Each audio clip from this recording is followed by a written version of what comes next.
árbol quebrado por un rayo. Vamos a ir analizando por qué. Y hay varias cosas importantes que debemos de analizar ya a estas alturas del Mahabharata. A partir de este video, realmente vamos a empezar a entrar en la parte del fondo del Mahabharata. Vamos a empezar a entrar en partes que no hemos analizado. Todos los videos anteriores de alguna manera han sido un avance y han servido como para filtrar a las personas que están medianamente interesadas, y realmente a partir de este video realmente se quedarán las personas que están muy profundamente interesadas en este análisis profundo del Mahabharata. Incluso en las reproducciones se ve, no nada más de este canal, de otros, donde está por ejemplo la película del Mahabharata en 3 partes. Muchas personas comienzan viendo la primera parte, luego menor la segunda y aún menor la tercera, y es normal, es natural, hay un proceso natural, digamos, de que se va perdiendo el interés y nada más ciertas personas logran llegar hasta el final. En este caso será similar. ¿De qué se trata esto? El Mahabharata es un universo realmente en sí, un universo completo, enorme, donde nada más dentro de lo que es toda la cultura hindú, el Mahabharata es como una pieza de un gigante rompecabezas. E incluso el Mahabharata no existe una sola versión, hay tantas versiones. El folclore hindú y todo lo que es la parte de los países alrededor de la India, muchos de ellos incluso haciendo sus propias versiones del Mahabharata. Tenemos versiones incluso en la parte de Oriente Medio que se realizaron del Mahabharata, donde le titularon incluso no el libro de la victoria o el gran libro Bharata, sino el libro de la guerra, por ejemplo, ellos, ¿no? Son cosas curiosas que se pueden analizar, pero veremos, insisto, cómo hay una gran cantidad de versiones. Vamos a integrar la mayor parte de cosas importantes de cada una de ellas para poder ir avanzando a partir de este video. Pero insisto, dentro del gran rompecabezas de la gran cultura hindú, el Mahabharata es nada más una pieza, pero sí es la pieza definitivamente que integra muchísimas otras. Es una pieza central junto con lo que es el Ramayana y junto con lo que es el Srimad Bhagavatam. Son 3 de los libros, digamos, épicos, 3 de los libros fundantes de todo lo que es la cultura hindú, alrededor de los cuales hay muchos otros también que ya hemos mencionado anteriormente, ¿no? Entonces, insisto, vamos a ver el significado ya oculto, no nada más el significado, digamos, evidente u obvio del Mahabharata. ¿A qué nos referimos? Vamos a estar hablando mucho y a meter ya incluso análisis de N.B. Tadani. N.B. Tadani, que fue director incluso de la Universidad de Delhi, 1930-1920, alrededor de esas fechas, 1935, por ahí muchos análisis donde realmente se ve el sentido hermenéutico, analógico más profundo de lo que es el Mahabharata, y veremos muy claramente, y estas son palabras nuevas, veremos muy claramente la parte de que esto es un viaje de Prakriti hacia Purusha, de lo que es realidad material a realidad espiritual. Viéndolo de muchas otras maneras, es un viaje que es del ego a la conciencia del sí mismo. Son muchos análisis muy interesantes que vamos a ver, donde vamos a descubrir algo que está oculto a los ojos de todo el mundo, que es toda esta historia de los Kauravas, de los Pándavas, de toda la historia de la guerra, Krishna, etc. Son solamente personajes que están representando ideas filosóficas, al final de cuentas. Y esto va a ser impactante porque es realmente contundente en lo que es el cambio de forma de pensar desde lo que es el materialismo hacia la parte espiritual. Y que es algo, insisto, muy aplicable a lo que es el siglo XXI, a las cosas que estamos viviendo, sobre todo hoy en día. Entonces no pierde vigencia y al contrario, vamos a estar profundizando nada más en la historia, sino aparte en el fondo del Mahabharata. Entonces, bueno, como en todas las ocasiones, vamos a leer, ir comentando esta parte del Mahabharata que nos toca el día de hoy. Y sin más ni más, comienzo y voy a leer la parte que nos sigue en este capítulo. Dice, en la versión en español, capítulo 13, un rishi maldice a Pandu. Pasaron varios años y Kunti era ya suficientemente mayor para casarse. En un Swayambara escogió al apuesto y poderoso Pandu, hijo de la casa de los Kurus, como su esposo, siendo después de Madri, la princesa del reino de Madras, la segunda mujer en escoger a Pandu como su señor. Bhishma hizo los preparativos para las 2 bodas de manera apropiada al rango de su raza. Era la edad de oro de la casa de los Kurus. Pandu era un buen soldado y emprendió un viaje de conquista luchando contra los reyes vecinos. La victoria le sonrió en todas las contiendas, derrotando incluso hasta al rey de Mágara.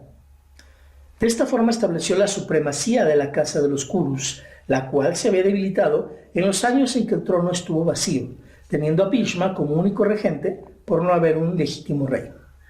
Estas victorias le trajeron gran fama a Pandu, siendo por ello aclamado como el mejor de los soldados de la época. Después de que acabó la campaña, se fue con sus 2 reinas al bosque a descansar. También era un gran cazador. Y ahí pasó muchos días felices en las estepas al sur de las nevadas montañas de los Himalayas. En aquel mismo bosque vivían un rishi y su esposa. Estaban muy enamorados el uno del otro y deseaban disfrutar de los placeres del amor sin ninguna restricción. Y dado que solo los animales viven en esa conciencia sin ninguna otra alternativa, el rishi y su esposa se convirtieron en una pareja de siervos y siempre estaban juntos. Un día, cuando ambos estaban sumidos en el placer del amor, Pandu les vio, y el instinto cazador que había en él le hizo olvidar la ley de que no se debía molestar a 2 animales que estuviesen haciendo el amor. Sacó un arco y una flecha y apuntó hacia la pareja. Disparó y el macho cayó por tierra herido fatalmente. El siervo se dirigió al rey con voz humana y le dijo: ¿Cómo te has atrevido a molestarnos? Yo soy un rishi y esta es mi esposa, y te aseguro que en el transcurso de los años, esta malvada acción tuya te costará la vida. Cuando atraído por el amor estés tomando a tu esposa, la muerte te sobrevendrá igual que has hecho conmigo. Todas las súplicas de Pandu fueron inútiles. El rishi, enfadado, no prestaba oídos. No había forma de escapar al destino que le esperaba. El rishi murió y su esposa también junto con él. Con el corazón apesumbrado, el desafortunado príncipe regresó hacia el lugar donde moraba, reprobándose continuamente por su actitud irresponsable. Los juegos del destino son en verdad misteriosos. Con un solo toque puede cambiar el futuro de un hombre completamente. Pandu era el más feliz de los hombres y nada le preocupaba. Pero en la cumbre de su gloria fue abatido como un árbol verde quebrado por el rayo. Pandu perdió interés por todo. Ya no deseaba regresar a su reino y les dijo a sus esposas que había decidido pasar el resto de su vida en el bosque. Ellas, sabiendo la razón por la que tomaba esta decisión, no dijeron nada. El fuego de la culpabilidad había quemado todas las aspiraciones mundanas de Pandu. Ya no quería otra cosa más que la paz que se obtenía viviendo como los rishis. Había decidido que su próxima victoria sería la victoria sobre sí mismo. Esta sería su mayor conquista. Se propuso lo siguiente: de ahora en adelante seré un hombre diferente. Ni el placer ni la tristeza podrán herirme. Aceptaré la alabanza con igual indiferencia que la censura. No dejaré que me afecten los pares de opuestos. Ya no amaré esta vida ni la odiaré tampoco. Haré austeridades, pero no sentándome debajo de un árbol, sino renunciando en mi mente a las cosas mundanas. Reunió a toda la comitiva en torno suyo, distribuyó entre ellos todo lo que tenía consigo y dijo: por favor, volved a Hastinapura y saludad a mí, en mi nombre, a mi madre Ambalika, a mi abuela Satyavati y a mi amado tío Bhishma. Contadles lo que he decidido hacer por el resto de mi vida y decidles que no tengo intención de volver a la ciudad. Kunti y Madri se quitaron sus joyas y sus costosas sedas y se las dieron a los mensajeros que habían de regresar a la ciudad, pues habían decidido quedarse junto a su esposo. En cuanto tuvieron la noticia de la renuncia de Pandu, la ciudad de Hastinapura quedó sumida en la tristeza. Bhishma estaba muy apenado y de los ojos de Ambalika manaban lágrimas incesantemente. Nadie podía consolarla. Bhishma sintió de nuevo cómo el peso de gobernar el reino recaía sobre sus hombros. Y hasta ahí terminamos la lectura de la parte de hoy. Ahora vamos a la interpretación.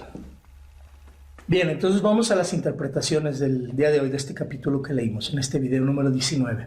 Y tengo aquí la lectura y las anotaciones, las observaciones que hemos hecho para el día de hoy. Dice, pasaron varios años y Kunti era ya suficiente mayor como para casarse. En un Swayambara escogió al apuesto y poderoso Pandu, hijo de la casa de los Kurus, como su esposo, siendo después de Madri, la princesa del reino de Madras, la segunda mujer en escoger a Pandu como su señor. Bhishma hizo los preparativos para las dos bodas de manera apropiada al rango de su raza. Aquí en la versión en inglés, la versión larga, la versión completa de Ganguly, viene muy diferente el asunto. Ahí se muestra y se escribe cómo fue realmente Kunti, la primera esposa, y Madri, la segunda. Específicamente esto viene en el Sambhaja Parva, sección 112. Se menciona a Kunti eligiendo a Pandu como esposo, y en el Sambhaja Parva, siguiente sección, o sea, la sección 113, dice literalmente, algún tiempo después, Bhishma, el inteligente hijo de Santanu, puso su corazón en la meta de hacer que Pandu se casara con una segunda esposa. Y describe ahí cómo Bhishma llevó a Madri, no a Kunti, sino a Madri, para casarla con Pandu. Ahora, esto es muy importante analizar, lo vamos a analizar un poquito más adelante. Hay 8 formas diferentes en esa era, en la cultura hindú, como un hombre y una mujer podían entrar en contacto, podrían estar juntos como pareja, por así decirlo. Algunas muy positivas, otras muy negativas, lo vamos a ver. Pero había 8 maneras diferentes. Y literalmente Madri fue comprada para Pandu. Era una manera válida, se daba un dote, se daba una cantidad impresionante de dinero y la princesa de otro reino podía entonces casarse, era una manera de escoger esposa para un príncipe. Y a Madri así fue. ¿Y por qué fue? Porque Kunti no quedaba embarazada. Y era para ellos, acuérdense todo lo que era reyes, príncipes, etcétera, era vital, primordial tener descendencia. Entonces aquí surge algo importantísimo. La fertilidad de Kunti no está bajo discusión. Recordemos que ella desde muy joven había tenido un hijo, el primero de sus hijos, el que mandó, digamos, por una canasta hacia el río y el cual lo abandonó, recién nacido, lo cual habíamos visto en el video anterior a este. Pero Bhishma no acepta eso, piensa que la que está mal es ella, Kunti, que no tiene buena fertilidad. Nunca para a reconocer el punto real, y es el hecho de que Pandu era una de dos, o impotente sexualmente o tenía problemas de fertilidad, una de dos. Y le consiguen otra esposa. ¿Para qué? Para que pueda tener descendencia. En este caso a Madri, van y la compran literalmente y la traen para él. Esto es muy interesante analizarlo porque estamos viendo cómo Pandu no fue concebido con amor. Sabemos toda la historia, eso viene en los videos anteriores, y sabemos cómo hay una cuestión sexual que se está transmitiendo en la sombra, en la parte inconsciente de esta persona, de una manera muy interesante. Y vamos a ver ahorita enseguida, con esto que acabamos de leer, cómo incluso el Rishi en esa parte sexual, que es donde está la sombra, la parte no manejada de Pandu, la parte que él no sabe controlar, que no ha podido encarar, justo ahí es donde le llega la maldición de la muerte. Entonces esto nos lleva a una reflexión muy importante. Ninguno de los dos hijos de Vyasa, porque recordemos que fue Vyasa quien fue con Ambika y Ambalika por petición de su madre, de Satyavati, a dejarlas embarazadas para que el trono de los Kurus no quedara vacío. Estamos viendo aquí cómo ninguno de los dos hijos de Vyasa es realmente adecuado, idóneo para el trono. En ese entonces había leyes que marcaban muy claramente que si alguno de los príncipes tenía dificultades físicas, no podían ser aptos para reinar. Con Dhritarashtra se ve muy claro, era ciego, hay una incapacidad física muy clara, más no con la de Pandu. Tiene una incapacidad en cuanto a la parte reproductiva, no puede tener descendencia, y eso en sí lo hubiera descalificado. Y recordémonos muy atrás, y nos vamos a muchos videos anteriores que hemos hecho, recordémonos cómo Bharata, el rey, uno de los principales y uno de los más justos que hubo en sus ancestros, siempre privilegió la parte de no tanto la descendencia directa, sino la persona del reino que estuviera más preparada para reinar, esa es la que se ponía como rey. Y aquí Bhishma está totalmente empecinado y Satyavati están totalmente empecinados en forzar un resultado, en que a fuerzas ellos sean realmente dignos herederos del trono y tengan descendencia, lo cual, insisto, estamos viendo cómo rompen las leyes a su antojo con tal de lograr su propósito. Ninguno de los dos estaba habilitado para poder ser rey. ¿Y esto por qué ocurre? Porque recordemos qué representa Bhishma en el Mahabharata. ¿Qué es lo que representa? Ya lo habíamos mencionado. Bhishma en el Mahabharata representa al ego. ¿Sí? Es una persona muy capaz, muy entrenada, muy capacitada, de un linaje impresionante, con maestros impresionantes, pero lo único que Bhishma nunca pudo poner bajo control, y eso lo puso a hacer tontería y media, fue el ego. Tenía un ego tremendo, tremendo. Nunca trabajó en deshacer, en matar el ego y en descubrir el sí mismo. Y eso es algo que nos pasa muchas veces a nosotros en nuestra vida hoy, en la actualidad. Tenemos muchas virtudes, y a cuántos no les ha pasado que el ego es ese talón de Aquiles por donde realmente se nos tumba, al igual que a Pandu, como un árbol quebrado por un rayo. Entonces, aguas con esta lección de Bhishma, que realmente eso es lo que lleva a la perdición, unas muy buenas intenciones, pero con malas ejecuciones desde el ego, no desde el sí mismo. Esto es algo que vamos a ver que tiene terribles repercusiones más adelante en la historia. Muy bien, entonces les comentaba, hay 8 maneras diferentes en la parte de la cultura védica de cómo un hombre y una mujer pueden entrar en contacto. Vamos a analizar estas 8 maneras de una manera muy clara, ¿sale? La literatura védica clasifica 8 diferentes formas en las cuales un hombre y una mujer pueden estar juntos. La primera, si una mujer es dada como caridad para ayudar a un hombre necesitado, como fue en el caso de Gandhari, recuerden, Gandhari se le dio a Dhritarashtra porque estaba ciego. Y fue un movimiento donde Bhishma casi lo exigió. Hay toda una historia que ahorita vamos a ver muy interesante en relación a eso, terrible, de esta situación del matrimonio de Gandhari. Pero si se hace de esa manera, como una caridad para ayudar a un hombre necesitado, es la manera se le llama Prajapati, que es el padre de todas las criaturas. Segunda forma, si una novia es aceptada más por su dote que se da que por ella misma, es la forma del Brahman, el creador, o de Brahma, el creador, el cual está atrapado en su propia creación. 3. Si una hija es dada como una cuota por servicios dados por el padre, o el padre la da como una cuota por servicios que se le rindieron a él, es la forma del Deva, de los dioses del cielo. 4. Si una hija es dada por propósitos de ritual, junto con una vaca, por ejemplo, o un toro, es la manera de los rishis, eso se acostumbraba. 5. Si una mujer escogía su marido libremente, ojo, si una mujer escogía a su marido libremente, tal y como aquí en el Mahabharata lo hizo Shakuntala y Kunti, es la manera del Gandharva. Así se le llama, la manera del Gandharva, que eran los músicos celestiales. Esto se hacía obviamente en los Swayamvaras, que es algo que ya hemos explicado anteriormente. 6. Si una mujer es comprada literalmente, como en el caso de Madri, es la forma de los asuras, ¿sí? Los subterráneos buscadores de riqueza. Estas contrapartes de lo que son los devas, que están en los cielos, son los asuras. Seres muy poderosos, semidioses por así decirlo, pero muy interesados en lo que es la riqueza. Esa es la manera de cuando una mujer es comprada, es la forma del asura.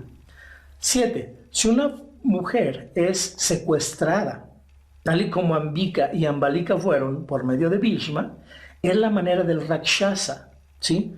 El bárbaro, el habitante del bosque, ese bárbaro que no respeta ningún tipo de ley, ese es el Rakshasa, ¿no? Y 8 y última, y la peor de todas, si una mujer es violada, se le llamaba que era la manera de los pisachas o vampiros. Y ahí tenemos las 8 formas en las cuales, de acuerdo a la cultura védica, podían un hombre y una mujer entrar en contacto. Entonces esto para clarificar y ahondar en el Mahabharata. Hay 2 cosas que no se han enfatizado aquí de lo que hemos analizado, y es, no se ha enfatizado lo suficiente el hecho de que Pandu no nada más era güero, por así decirlo, era literalmente albino. Imagínense, en la India, con las clases y castas y tipos de genética que hay, él sobresalía porque no nada más era blanco. Había muchos arios, por ejemplo, en la India. Era normal que tuvieran piel clara. Él no nada más era con piel clara, él era pálido, lo cual actualmente sería una cuestión comparativa con alguien albino. Y vean cómo está la otra comparativa, donde, por otro lado, Krishna, cuando entra aquí a la historia en el Mahabharata, Krishna literalmente significa el oscuro. Entonces Pandu por un lado era totalmente albino y Krishna por otro lado era totalmente oscuro, de una piel muy muy oscura. No estamos hablando moreno, como un hindú tradicional, no. Era un color de piel que sobresalía mucho más todavía, que no era moreno, sino oscuro totalmente. Lo cual nos lleva a muchas otras interpretaciones y referencias, etcétera. Por ejemplo, como Vishnu, que también siempre fue catalogado como alguien oscuro en cuanto a apariencia. Y ahorita que estamos mencionando a Krishna, va a ser muy importante, fíjense aquí, dentro de estos próximos videos vamos a empezar a poner fechas incluso, fechas antes de Cristo, cuántos años antes de Cristo, cuando nacen los hijos de Pandu, cuando nace Krishna. Vamos a analizar muchas cosas donde Krishna vino a romper muchos paradigmas. Y así, desde ahorita lo digo antes de que entre Krishna en escena, así hay que tomarlo, simple y sencillamente, no como lo toman algunas personas, que lo respeto mucho y totalmente respeto eso, pero no es la finalidad de esta serie de videos, donde ciertos grupos, ciertas religiones lo toman como un dios, etc. Aquí lo vamos a ver muy secular. Cuando hablamos de Krishna, lo vamos a ver muy secular, en una cuestión de cómo Krishna representa filosóficamente muchísimas cualidades de formas correctas de cómo manejar las cosas. A veces aparentemente son formas muy fuertes de manejar las situaciones de vida. Sin embargo, analizadas de una manera muy profunda, veremos cómo muchas cosas están encausadas correctamente. Pero eso lo iremos viendo muy poco a poco, parte por parte y sin prisa. Pero insisto, Krishna tiene muchas cosas muy importantes que analizarle, así desde lo secular, no desde lo religioso, donde vino a romper incluso con muchos paradigmas. Él con una piel oscura, donde es un tabú hasta cierto punto la parte de color oscuro en la India, no de morenito, sino oscuro en la India, vino a romper, por ejemplo, él tenía un origen real, un origen de lo que era la cuestión de reyes, etcétera, y es intercambiado al momento de nacer y se convierte sin ningún problema y sin ningún trauma en un pastor de vacas, en alguien que cuida vacas, en alguien que se la pasa tocando la flauta, en alguien que vive de una manera muy relajada, muy tranquila, sin ningún tipo de problema de ego, ¿no? Todo esto lo representa Krishna y lo vamos a ver de una manera muy interesante. Entonces, todo esto rompe convencionalismos y es una invitación a nosotros en nuestra vida dejar de comprar todo esto que la cultura nos vende y nos mata y nos hace realmente caer en acuerdos y en convencionalismos que realmente lo único que hacen es asegurar que nunca lleguemos a descubrir al sí mismo, a quiénes somos realmente, de dónde venimos, cuál es nuestra misión en la vida. La sociedad, con todos los convencionalismos y más ahorita en el siglo XXI, se va a encargar de que nunca descubras realmente quién eres, de dónde vienes y hacia dónde vas. Y esto es importante aclararlo. Y luego después aquí habla lo que leímos acerca de cómo, bueno, él luchó contra reyes vecinos, se restableció la supremacía de la casa de los Kurus y le trajeron estas victorias gran fama a Pandu. Sin embargo, hay mucho que contextualizar aquí, ¿Por qué? Porque hay muchas cosas que están ocurriendo en esta parte de la historia que no se dicen en esta versión en español y que por las otras versiones que he tenido la oportunidad de leer y de estudiar, vamos a así integrarlas y así comentarlas para tener una imagen mucho mayor y más completa de realmente lo que ocurre y por qué ocurre. Y es muy, muy importante mencionarlas. Por ejemplo, un hecho importantísimo, tanto Dhritarashtra como Pandu, ambos, a pesar de ser hermanos y de quererse mucho, ambos están en una carrera contra el tiempo de tener el primer descendiente. Dhritarashtra, al ser ciego, y al haber sido quitado por Bhishma del trono y puesto a Pandu en su lugar, quedó en silencio, muy resentido siempre. Entonces, en cuanto le consigan a la esposa, que fue Gandhari, rápidamente su obsesión era: Gandhari, rápido hagamos un hijo, porque al tener el primer descendiente, vamos a asegurar que regrese el trono hacia nosotros a través de nuestro hijo. Pero Pandu, por otro lado, también está en esta carrera contra el tiempo y con Kunti trata de embarazarla y no puede debido a su impotencia sexual. Le consiguen una segunda esposa que es Madri, tampoco puede por su impotencia sexual y es una broncota. Y muchos estudiosos dicen del Mahabharata que incluso por eso cazaba tanto animales, como una parte de ventilar, de sacar esa frustración sexual que tenía. ¿Por qué? Porque era algo totalmente innecesario para Pandu. Como un rey que tiene toda la comida que necesite, va a tener tanta fijación por la caza? Algo que hace daño a los animales, algo que no era bueno. Pero es el eterno retorno de lo mismo, es el eterno retorno de lo mismo. Shantanu, su padre, su ancestro, perdón, no su padre, sino Shantanu de sus ancestros, uno de los reyes anteriores, el papá de Bhishma, también salía a cazar a cada rato, nada más por diversión. Cosas totalmente adármicas, cosas totalmente en contra de lo correcto, y lo hacían.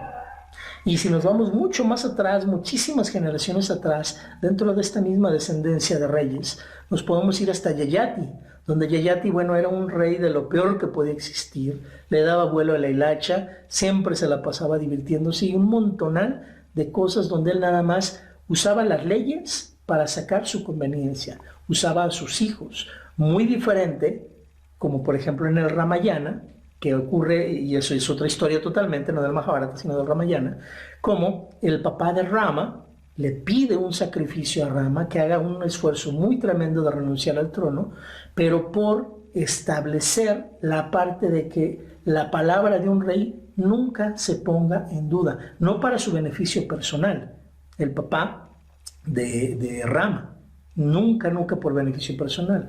Entonces vemos como aquí el papá de Rama totalmente lo hace por una cuestión de dharma, de hacer lo correcto, y Yayati lo hacía para aprovecharse de las reglas. Y así es nuestra vida real actualmente.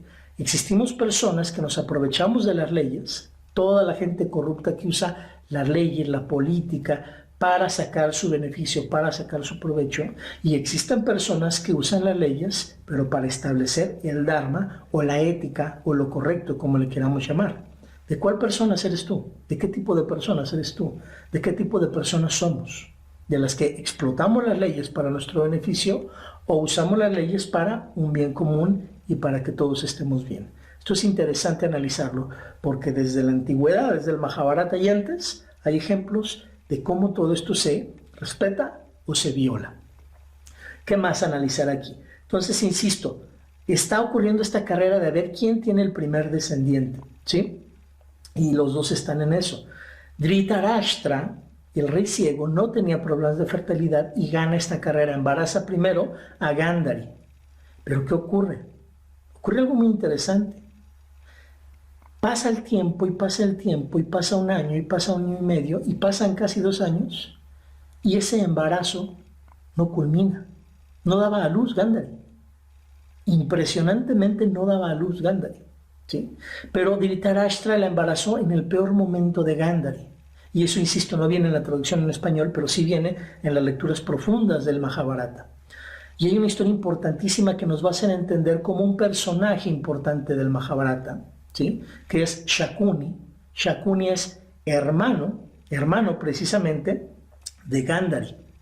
Nos va a hacer entender por qué Shakuni hizo todo lo posible y lo logró al final de cuentas por destruir la casa de los Kurus, por vengarse de Bhishma. Vamos a lograr entender por qué era una persona que odiaba tanto no nada más a los hijos de Pandu, sino a todo lo que representara el reino de Hastinapura. Vamos a lograrlo entender, porque insisto, en la versión en español se llevó una idea nada más de que Shakuni es un ogro, es lo peor, es alguien que siempre está planeando contra los Pándavas, que siempre está planeando contra ellos, pero no entendemos el porqué y hay una razón muy específica. Y la razón es la siguiente. Cuando Gandhari se casa con Dhritarashtra, Bhishma, poco tiempo después, descubre una aparente mentira que les había contado Gandhari. Dentro de lo que la cuestión de esos entonces, acuérdense que se manejaba mucho la magia y las historias y la astrología y todo esto. Y los sabios predijeron que el primer esposo de Gandhari iba a morir muy joven. Entonces, para evitar un mal destino, su padre, que era rey del reino de Gandhar, su padre de Gandhari y sus hermanos hacen un plan y dicen, vamos a casarla con una cabra, simbólicamente con una cabra, y luego la sacrificamos. ¿Para qué? Para que esa maldición no recaiga en el esposo que llegue a tener Gandhari. Lo hacen, la casan simbólicamente, algo totalmente inocente, por así decirlo, y sigue su vida normal, y luego va Bhishma y la pide, casi le exige, ¿sí?, al rey de Gandhar, para Dhritarashtra. ¿Por qué? Porque ¿quién se iba a casar con un rey ciego? Nadie. Entonces Bhishma, al igual que como hizo con Ambika, con Amba y con Ambalika, de secuestrarlas, hace algo muy parecido. No las secuestra, pero casi lo pide como limosna, como un favor. Ya vimos las 8 maneras en las cuales un hombre y una mujer podían estar juntos, ¿sí? La pide casi como favor. ¿Por qué? A pesar de que el rey no quería eso para su hija, que fuera esposa de un rey ciego, ¿por qué tiene que acceder? Por el poder tan grande que tenía Hastinapura, porque era un reino enorme que podía triturar, avasallar, pasarle por encima muchos reinos alrededor. Y el reino de Gandhari no tenía la capacidad para tener una guerra contra ellos. Entonces, flojito y cooperando, por la buena mejor, tienen que acceder a que Gandhari sea infeliz el resto de su vida. Y Gandhari, en lugar de dejarse ser explotada y de tener que servir toda la vida, porque ella sí veía y Dhritarashtra no, ella se ciega a sí misma simbólicamente tapándose los ojos, eso ya lo leímos en un video anterior. Y lo hace, hay 2 versiones. Número 1, por respeto a su marido y por ser su igual, pero también hay otra versión y otra historia, y es, también lo hace como una señal de protesta, Pero ahí no terminan las cosas. Bhishma, insisto, pasa el tiempo, la casan, y un día se entera de que había tenido otro marido, y se enteran del asunto de lo de la cabra. Y Bhishma, que representa el ego en el Mahabharata, se enoja, se pone furioso. ¿Cómo es posible que ella estaba casada antes si no nos lo dijeron? ¿Cómo es posible esta falta de respeto que nos han hecho? Y se lo platica a Dhritarashtra y se lo platica a Pandu. Y entre los 3 angelitos, ¿va?, inmaculados, ¿va?, terribles, hacen el excelente plan de ir y al rey de Gandhari y a sus 100 hijos, entre los cuales estaba Shakuni, entre ellos van y los encierran. Las leyes impedían que los mataran, literalmente los mataran, pero lo que sí podían hacer era encerrarlos, y los encierran, los encarcelan, y les dan un plato de comida para todos. Un plato de comida para los 100 hijos y el rey. Un plato de comida nada más diario, imagínense. Y con eso Bhishma decía, ¿qué? Yo estoy cumpliendo con las reglas, con las leyes. A los invitados se los tiene que dar, ofrecer una comida, ahí está la comida. No se les debe de matar, no los estoy matando. Era una manera muy torcida en la cual Bhishma planeó acabar con ellos por venganza. Imagínense el sufrimiento de Gandhari al ver a su padre y a sus hermanos morir uno por uno de hambre, gracias a los planes de su esposo, su cuñado y Bhishma. Imagínense el nivel de sufrimiento. Y así fue la historia de Shakuni, el hermano de Gandhari. Así fue como empezó a agarrar el odio. Porque el padre, el rey de Gandhar, muy inteligentemente se da cuenta que iban a terminar muriendo todos si no hacían un plan, una estrategia para usar ese plato de comida. Entonces él junta a sus 100 hijos y empiezan a ver y deciden quién era el más inteligente de todos. Y resulta ser que el más inteligente era el hijo menor, Shakuni. Y entre todos se ponen de acuerdo que ellos se van a dejar morir, nadie va a comer, pero siempre el plato de comida se lo van a dar a él, para que él se mantenga vivo y él tome venganza por ellos. Incluso el padre lo hace que se rompa una rodilla a propósito, para que toda la vida esté manqueando. Incluso cuando vemos las series y las películas bien hechas del Mahabharata, las series hindús que son las bien hechas, vemos como Shakuni siempre está renqueando. Y eso fue algo que él hizo a propósito, porque su padre le dijo, rómpete esa pierna y cada paso que des el resto de tu vida, cada paso que des así manqueando, te va a recordar que tienes que vengarnos, Y cuando yo muera, de mis huesos vas a sacar un par de dados, y por mi poder y por mi odio que tengo hacia la casa de los Kurus, esos dados siempre te van a obedecer. Vas a ser el mejor jugador de dados del mundo. Lo vas a sacar de mis huesos. Imagínense el nivel de odio y el nivel de venganza que se estaba manejando ahí. Imagínense el sufrimiento de Shakuni de ver cómo cada uno de sus hermanos muere uno por uno de hambre. Hasta que mueren todos, Shakuni es el que queda.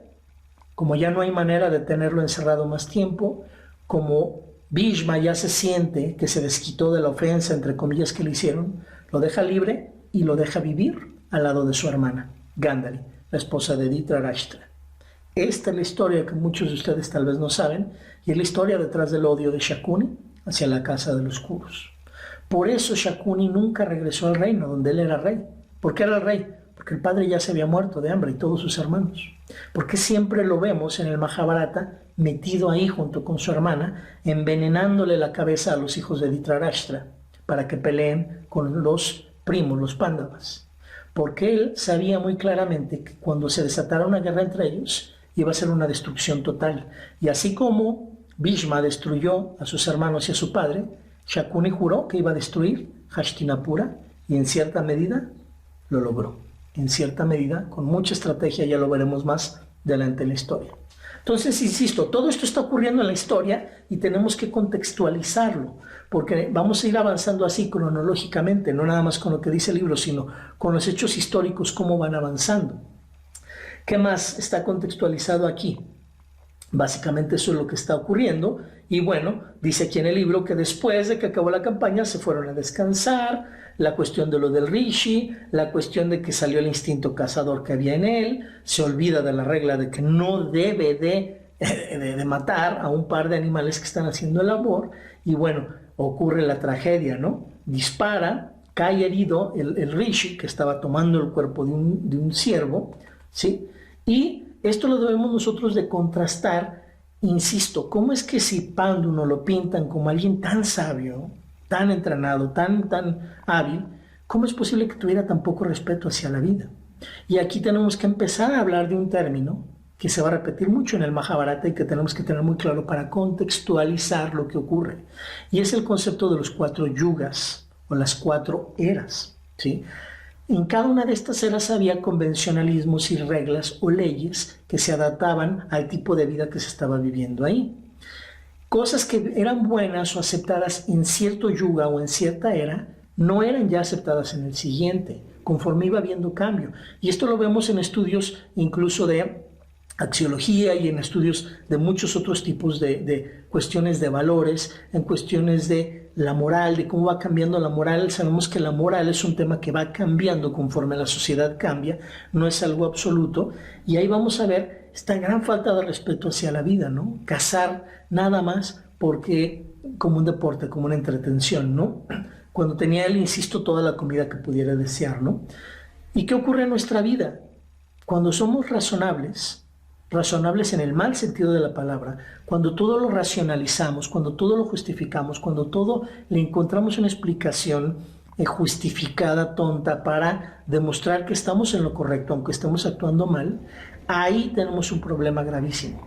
El nivel de razonabilidad de las personas, razonabilidad le pudiéramos llamar razonabilidad opresiva, razonabilidad que daña, razonabilidad de justificar cosas que son injustificables. Eso nos sigue ocurriendo en nuestra vida diaria. A ti, a mí nos puede estar ocurriendo.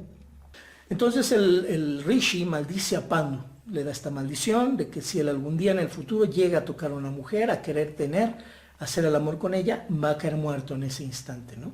¿Y qué es lo que vemos aquí? Pues lo que vemos es cómo cuando uno comete un error, el arrepentimiento y las súplicas, ¿no? En vez de hacer las cosas bien a la primera, ¿no? Actuar bien a la primera y abstenernos de causar daño para no tener que estar cayendo en un rollo de que perdóname, discúlpame, etcétera. ¿Por qué? Porque luego en eso nos quedamos y no compensamos el daño, que es una parte importantísima para poder traer un hecho de que haya justicia y que sanen los corazones de las personas. El hecho de enmendar el daño causado al otro.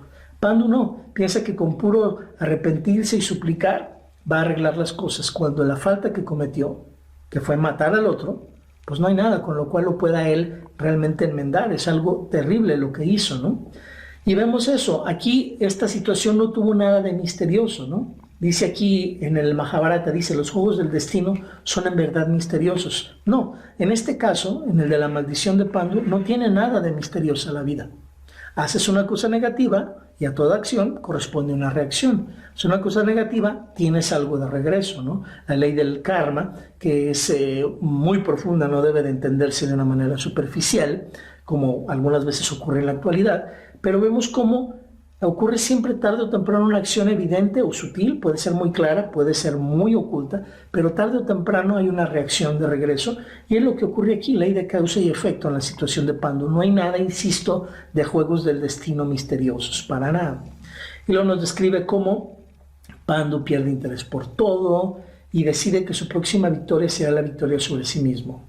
Y aquí hay en sí mismo un momento trascendental en la vida de cualquier persona. Cuando te ocurre algo suficientemente fuerte que logra que abras los ojos. Fue lo que ocurrió en este caso con la maldición de Pandu. Una gran tragedia, que es una maldición, se convierte en una gran bendición en el sentido que toca a fondo Pandu, se ve que realmente no tuvo perdón y va a tener que vivir esa maldición. Y realmente eso funciona como algo, le llaman en el idioma anglosajón, le llaman wake up call. Una llamada de alerta, una llamada que te despierta, un acontecimiento suficientemente fuerte que te despierta, que te hace realmente ver la realidad. Y es lo que le ocurrió aquí a Pandu, ¿sí? En personas iluminadas, en personas realmente sabias, el tener estos momentos de lucidez y de realmente manejar las cosas bien son constantes y comunes, más no en un ser humano normal y cotidiano como cualquiera de los que estamos en la vida, no, más bien son como chispazos, pequeños chispazos de wow, de pequeños momentos así como de que te caen 20, de que realmente agarrar la onda de cosas, son escasos y desafortunadamente a veces tiene que ocurrir esto, ¿sí? Que hay una desconexión de la mente y realmente hable el sí mismo, hable realmente tú como persona, sin influencias sociales, sino lo que realmente debe de ser. A veces tiene que ocurrir algo terrible o muy importante en tu vida para que esto se dé, y es lo que ejemplifica esta parte del Mahabharata. Nos habla de cómo se pueden obtener muchas victorias externas, pero estamos mal, porque no hay que buscar las victorias externas si no tiene uno primero la victoria en el sí mismo. Aquí lo mencionan, cómo va él a empezar a trabajar en la victoria más importante, que es la de sí mismo. Y esta es una parte del Mahabharata importantísima. El trabajar primero en conquistarse a sí mismo y luego ir y probarse en el mundo. Hombre, conócete a ti mismo, número 1, y número 2, hombre, pruébate a ti mismo en el mundo. No al revés, no al revés. ¿Cuál es el paradigma de nuestra época en el siglo XXI? Número 1, conquista el mundo hacia afuera. Y número 2, en blanco. Nada de conócete a ti mismo. A lo mucho conoce tu ego, crece tu ego, haz que tu ego sea gigante, pero nunca te conozcas a ti mismo. ¿Por qué? Porque alguien que se conoce a sí mismo no puede ser manipulado, no es un buen consumidor, no es alguien que se le puede estar ordeñando el dinero, no es alguien que es obediente, no es alguien que sigue todos los intereses de los grupos de poder de la época. Esto es muy importante tenerlo en claro. Por eso se ha ocultado esta secuencia de hombre, conócete a ti mismo, y 2, hombre, pruébate a ti mismo en el mundo. Por eso siempre desde jóvenes se nos empieza a educar a ser consumidores, a ser compradores. ¿De qué? No nada más de productos, no nada más de refrescos, no nada más de aparatos electrónicos. Que seamos compradores de todas las ideas de la cultura. A eso es a lo que se nos está educando y eso es a lo que se nos está condicionando, y 99 de cada 100 personas desafortunadamente así estamos. Triste pero cierto. Pero tiene que ver con esto, con realmente lograr esta victoria sobre el sí mismo de la que Pandu habla después de recibir la maldición.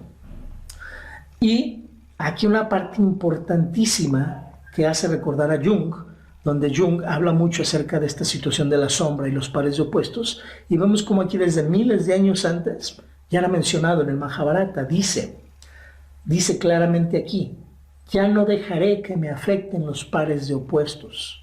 Y este es un tema maravilloso, trascendental en la vida de una persona. Cuando puede lograr realmente abarcar su sombra y realmente lograr la unidad, que son temas importantísimos, donde una persona logra realmente la plenitud. Desde aquí ya se manejaban esos conceptos. Se ve muy claramente cómo Pandu va a dejar lo mundano, va a dejar lo que no tiene importancia y a concentrarse en realmente lo importante. No olvidemos lo que representa en un aspecto simbólico el bosque. Del bosque parte él su análisis para cambiar la vida. El bosque representa simbólicamente a la mente. Cada que se habla de un bosque en una historia, en una fábula, representa la mente. Es adentrarnos en nuestra mente y aclarar todo lo que está ahí oscuro, ponerle luz y abarcar todo lo que existe. Del bosque vamos a ver la descendencia en los próximos videos, los hijos de Pandu. Y vamos a ver cómo parten del bosque. El bosque representa a la mente, pero también representa a la naturaleza. Naturaleza es Prakriti. En hindú es Prakriti. Representa la parte de la naturaleza, la parte no espiritual, la parte material. Insisto, a partir de ahorita, si no estamos siguiendo todos los conceptos de terminología nueva, que es inevitable que la usemos, nos vamos a perder. Este del Mahabharata no es un estudio motivacional, es un estudio aplicable, pero a la vez también técnico. Tenemos que respetar muchos nombres que no debemos de cambiarle y ponerle otro nombre porque no existe una palabra en el español que sustituya a esa. Entonces vamos a tener que usar estos términos como Prakriti en este caso, que representa el bosque, salir de la naturaleza. Desde ahí salen y vamos a ver cómo es todo un viaje, insisto, desde Prakriti hacia Purusha o realidad espiritual, conocimiento espiritual. Esto es muy importante tenerlo claro, ¿no? Entonces, siguiente punto, ya hablamos de cómo va a ir en busca de lo importante y lo trascendente, y lo importante y trascendente pues no es andar ahí cazando maripositas, ni venaditos, ni andarse haciendo tonto con esas cosas. Trascendente es otra cosa, y eso es lo que desafortunadamente, porque ya no le queda de otra, Pandu va a empezar a hacer, pero bueno, dice el dicho, más vale tarde que nunca, ¿no? Les anuncia, les dice su decisión de que se va a quedar ahí en el bosque, que ya no va a regresar. Ambas esposas se quedan con él y Bhishma siente como el peso de gobernar el reino recae nuevamente sobre sus hombros. Y aquí la interpretación es, no hay descanso para Devaratta o Bhishma, como le queramos llamar, no hay descanso, ¿no? Él, a pesar de estar tan entrenado, no escucha lo que la vida le está gritando. La vida le grita una y otra vez, incesantemente, que cometió un grave error al hacerle caso a su madre Satyavati y llevar a Vyasa para que las embarazara a las viudas y salieran estos dos hijos. La vida le grita una y otra vez de una y mil maneras que ellos no son los adecuados para el trono. Pero él, como ya dio su palabra y su ego le impide echarse para atrás, él quiere ver la manera de seguir forzosamente empecinado en cumplir con lo que dijo, a pesar de que sea adármico, a pesar de que sea algo nocivo o negativo. Él no tiene el nivel de humildad por su ego, que lo domina, no tiene la humildad de ver que se está equivocando terriblemente. La vida, insisto, le sigue gritando a este Bhishma su grave error, ¿no? Le sigue gritando, Bhishma, toma el mando del reino. Tú eres el último, realmente por sangre real. Los hijos de Vyasa no son ya de sangre de los Kurus, ya es otra genealogía. Tú eres realmente el último de los descendientes y además estás entrenado. Toma ya el reino, hazte cargo, ¿sí? Es lo adecuado. Por favor, ve el fondo de la ley, el fondo de la regla, no nada más la regla en sí, sino ve el fondo, lo que trata de lograr. Y cambia tu promesa por el bien de Hastinapura. Él no lo ve. E insisto, tendrá que venir años después Krishna a demostrarles a todos cómo se hace el hecho de ver más bien siempre el propósito que está atrás de una regla, la meta, el fin que está atrás de una regla, y no nada más seguir ciegamente a la regla de una manera tonta y de una manera estúpida que no lleva hacia ningún lado positivo. Eso va a tener que venir Krishna y demostrarlo una y otra vez, cómo se manejan y cómo se deben interpretar las cosas adecuadamente. Entonces, insisto, Bhishma con su ego a tope, totalmente a tope, y no tiene en lo más mínimo capacidad de discriminación. Capacidad de discriminar. Discriminar en el sentido de saber decir esto sí, esto no, esto sí, esto no. No discriminar personas, no me refiero a eso. Discriminar como tal. Tener la capacidad de decir esto sí, esto no, no la tiene. Simplemente va ciegamente hacia lo que él piensa. Y bueno, ese es el análisis del día de hoy. Hay muchísimas cosas ya muy profundas que estamos empezando a ver. Y bueno, ojalá y haya quedado claro, ojalá y estemos siguiendo la historia.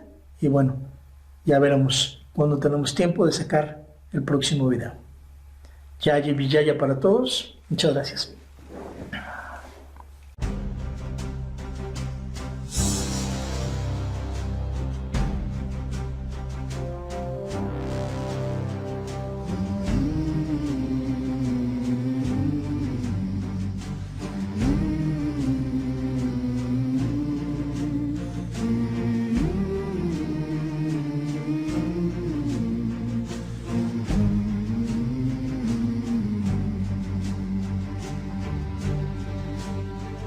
There shines a light